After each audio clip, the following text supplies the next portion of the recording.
అందరికీ నమస్కారం. జావా కన్కరెన్సీ ఈ పదం వినగానే చాలామందికి కొంచెం కన్ఫ్యూజింగ్గా అనిపిస్తోంది కదా. కానీ అస్సలు భయపడొద్దు. ఈరోజు మనం ఈ సంక్లిష్టమైన విషయాన్ని చాలా సింపుల్గా ఒక బిజీ రెస్టారెంట్ కథతో అర్థం చేసుకోబోతున్నాం. ఇంకెందుకు ఆలస్యం, పదండి మొదలు కడదాం. మన ఈ ప్రయాణంలో ఏం చూడబోతున్నామో ఒక్కసారి చూద్దాం.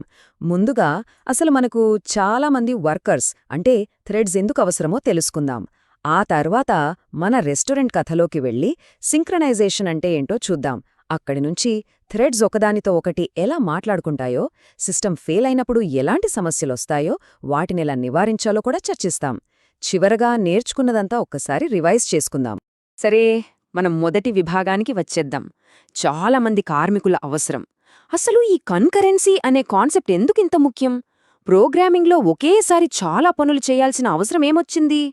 ఒక్కసారి ఆలోచించండి. మనం రోజూ వాడే యాప్స్లో ఒకవైపు యూజర్ ఇంటర్ఫేస్ స్మూత్గా రన్ అవుతూ ఉండాలి, అదే సమయంలో బ్యాక్గ్రౌండ్లో ఫైల్స్ డౌన్లోడ్ అవ్వాలి, నోటిఫికేషన్స్ రావాలి. ఇవన్నీ ఒకదాని తర్వాత ఒకటి జరిగితే యాప్ చాలా స్లో అయిపోతుంది. అందుకే మల్టీటాస్కింగ్ అనేది తప్పనిసరి. ఈ స్లైడ్లో తేడా చూస్తే ఎంత స్పష్టంగా ఉందో కదా. ఎడమవైపు పాపం ఒకే ఒక్క వర్కర్ తాబేలులా నెమ్మదిగా అన్ని పనులను ఒకదాని తర్వాత ఒకటి చేసుకుంటూ వెళ్తున్నాడు. ఒక పని ఆగితే మొత్తం ఆగిపోతుంది.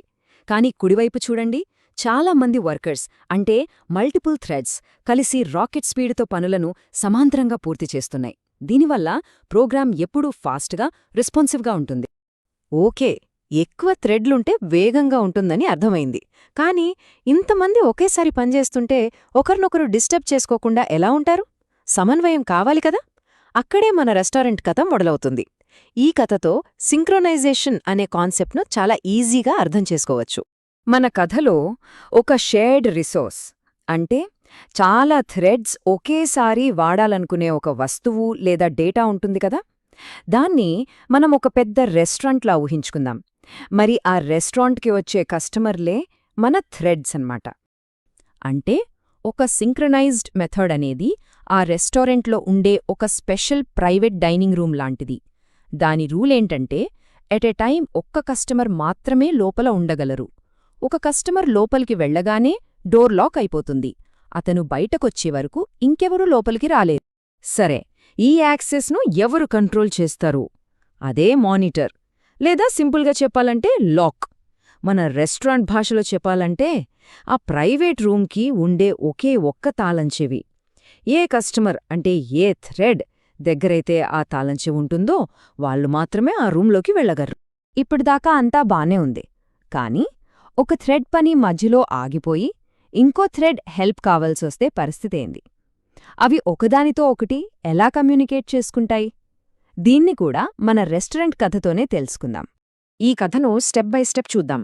ఫస్ట్, ఒక కస్టమర్ తాళం చెవి తీసుకుని ప్రైవేట్ రూంలోకి వెళ్తాడు. కాని అయ్యో, ఫుడ్ ఇంకా రెడీ అవ్వలేదు. అప్పుడతను వెయిట్ అని పిలుస్తాడు. అంటే నేను వెయిట్ చేస్తాను అని చెప్పి తన దగ్గరున్న తాళంచెవినిచ్చేసి పక్కన వెయిటింగ్ ఏరియాకి వెళ్ళిపోతాడు. ఇప్పుడు తాళంచెవి ఫ్రీ అయింది కాబట్టి ఒక వంటవాడు ఇంకో థ్రెడ్ దాన్ని తీసుకుని లోపలికెళ్ళి ఫుడ్ రెడీ చేస్తాడు.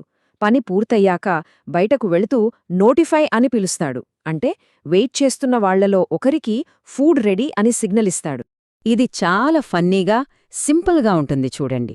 నోటిఫై అంటే ఏంటంటే వెయిటర్ బయటికొచ్చి సర్, మీ టేబుల్ రెడీ అని మర్యాదగా ఒక్క కస్టమర్నే పిలుస్తాడు. కాని నోటిఫై ఆల్ అలా కాదు.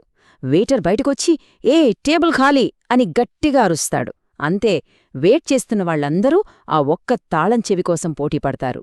ఎవరికి దొరికితే వాళ్లదే ఆరు. ఇక్కడ చాలా చాలా ముఖ్యమైన పాయింట్ ఒకటి ఉంది. నోటిఫై వచ్చింది కదా అని వెంటనే పని మొదలు పెట్టకూడదు. ఎందుకంటే మన థ్రెడ్ నిద్రలేచేలోపే ఇంకో ఫాస్ట్ థ్రెడ్ వచ్చి ఆ లాక్ని సంపాదించి పరిస్థితిని మళ్లీ మార్చేసి ఉండొచ్చు.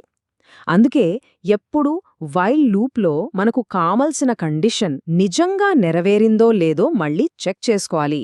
ఇది మర్చిపోకూడదు. ఇప్పటిదాకా అంతా పాజిటివ్గా చూశాం. కానీ ఈ రూల్స్ని మనం సరిగ్గా ఫాలో అవ్వకపోతే అప్పుడేం జరుగుతుందో తెలుసా? కన్కరెన్సీలో ఉండే రెండు పెద్ద సమస్యలు బయటకొస్తాయి. అవే రేస్ కండిషన్స్ మరియు డెడ్ లాక్స్. రేస్ కండిషన్ పేర్లోనే ఉంది.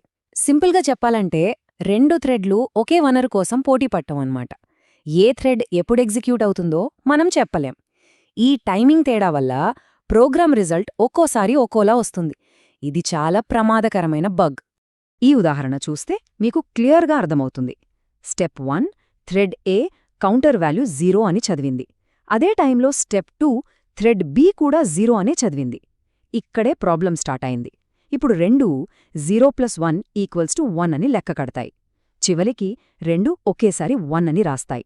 రావాల్సిన ఆన్సర్ 2, కానీ వచ్చింది 1. ఒక అప్డేట్ గాల్లో కలిసిపోయింది. ఇదే రేస్ కండిషన్. ఇక రెండోది డెడ్లాక్. ఇది ఇంకా డేంజర్. ప్రోగ్రామ్ మొత్తం ఫ్రీజ్ అయిపోతుంది. రెండు థ్రెడ్లు, ఒకటి ఇంకో దానికోసం ఇంకోటి దీనికోసం అలా శాశ్వతంగా ఎదురుచూస్తూ ఉండిపోతాయి.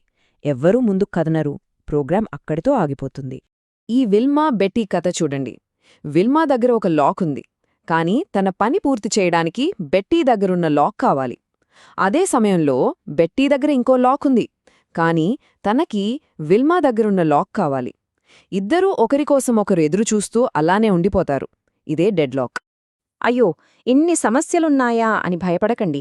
వీటన్నిటినీ నివారించడానికి కొన్ని మంచి పద్ధతులున్నాయి. అవేంటో ఇప్పుడు చూద్దాం. థ్రెడ్స్ క్రియేట్ చేయడానికి రన్నబుల్ ఇంటర్ఫేస్ను వాడటమే ఎందుకు బెస్ట్ అంటే, ఇది మన పనిని దాన్ని చేసే థ్రెడ్ నుండి వేరుగా ఉంచుతుంది. చాలా ఫ్లెక్సిబుల్. అదే థ్రెడ్ క్లాస్ను ఎక్స్టెండ్ చేస్తే జావాలో మల్టిపుల్ ఇన్హెరిటెన్స్ లేదు కాబట్టి మనం ఇంకో క్లాస్ను ఎక్స్టెండ్ చేసే అవకాశాన్ని కోల్పోతాం.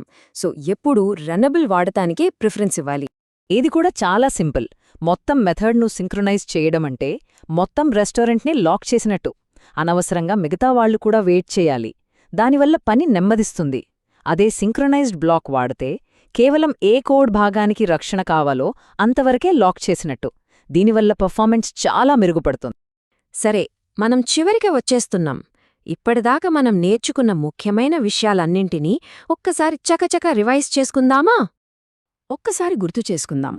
థ్రెడ్స్ అంటే మన రెస్టారెంట్లోని వర్కర్స్, పనులను సమాంతరంగా చేస్తాయి. సింక్రొనైజ్డ్ అంటే ప్రైవేట్ రూమ్ తాళం, ఇది క్రమాన్ని నిర్ధారిస్తుంది. వెయిట్ మరియు నోటిఫై అంటే వాళ్ల మధ్య కమ్యూనికేషన్. రేస్ కండిషన్, డెడ్లాక్ అనేది వంటగదిలో జరిగే ప్రమాదాలు. వాటిని మనం జాగ్రత్తగా నివారించాలి. ఎప్పుడూ రనబుల్ వాడటం, అవసరమైనంతవరకే సింక్రొనైజ్డ్ బ్లాక్స్ వాడటం అనేది ఒక మంచి అలవాటు. ఈ కాన్సెప్ట్ కేవలం కోడింగ్కు సంబంధించింది కాదు, మనం రోజూ వాడే డిజిటల్ ప్రపంచంలో ప్రతి చోటా ఉంది. ఒకసారి ఆలోచించండి. ఆన్లైన్లో ఒక ఫ్లాష్ సెల్లో ఫోన్ కొనడానికి ప్రయత్నిస్తున్నప్పుడు, లేదా ఒకేసారి ఇద్దరు ఒకే డాక్యుమెంట్ను ఎడిట్ చేస్తున్నప్పుడు తెర వెనుక ఇలాంటి రేస్ కండిషన్స్ ఎన్ని జరుగుతూ ఉంటాయో కదా. ఒక చిన్న టైమింగ్ మిస్ అయితే మొత్తం గ్లిచ్ అయిపోవచ్చు.